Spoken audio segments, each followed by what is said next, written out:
وجينا للحظة الصعبة وهي اختيار الفريق اللي هيتم تصعيده للتصفية النهائية عشان ينافس على 2 مليون جنيه. احنا شارك معانا في الحلقة 5 فرق، بس اللي هيدخل التصفية دي 4 فرق بس، لأنه في فريق وهو فريق كربون ليس التابع لجامعة المنصورة رفض من الأساس إنه ياخد دعم مادي وطلب دعم تقني. فاحنا هندعو مع بعض ال4 فرق اللي هتصفي على ال2 مليون جنيه عشان يتم اختيار فريق منهم. تحية كبيرة لكل اللي مشاركين.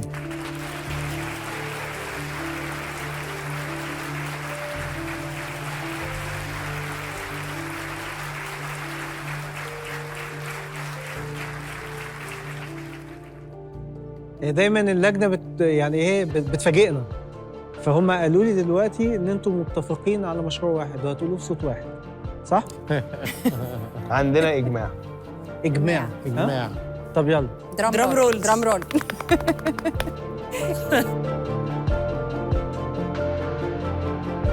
حرام عليكم الولاد تعبوا. هربانول. هربانول.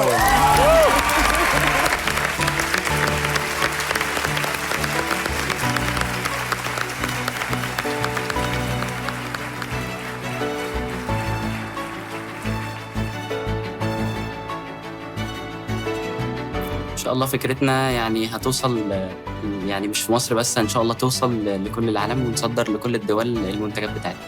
مبروك فريق هربانول جامعة عين شمس، مبروك. تعالوا. حبيبي لا زمايلك واحتفل معاهم، ما انت برضه خدت الفند بتاعك.